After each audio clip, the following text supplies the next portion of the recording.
Le nom d'Hansfeld ne vous dit sans doute rien. Il faut dire que ce peintre allemand s'est illustré dans des endroits bien particuliers.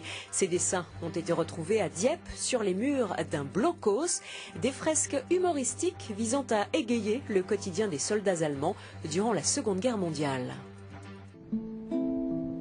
Lessivé par la mer, la pluie et le vent, celui-ci n'a sûrement plus grand-chose à nous apprendre. La terre l'a rejeté il y a trop longtemps. Celui-là, en revanche, est une mine. Énigmatique, oui, mais bien vivante, de celle que Jacques Collet affectionne de découvrir. Le propriétaire du terrain du dessus l'a trouvé un peu par hasard. Certes, il savait qu'il y avait un blockhaus dans sa propriété, mais pas un souterrain de 400 mètres de long, avec 5 ou 6 salles. Et surtout, comme Jacques, il ne s'attendait pas à ça. C'est rare. À Dieppe, il y a peut-être, je ne sais pas, quelques blockhaus qui ont des fresques comme ça, mais les 3/4 ont été détruits ou remblayés. Ici, c'était certainement une infirmerie, ce qui n'empêchait pas la propagande d'y pénétrer, bien au contraire. Führer ordonne, nous te suivons. Voilà exactement la traduction qu'on m'avait donnée à l'époque.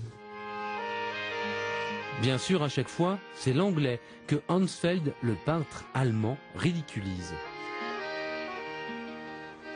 Je pense que c'était un peintre humoristique qui avait été chargé par l'armée allemande de venir en France faire des peintures dans les blockhaus.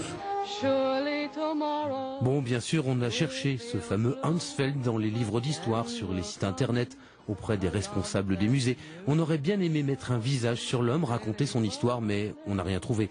Alors il ne nous reste plus qu'à imaginer et remercier le propriétaire du site qui a décidé de le garder en état.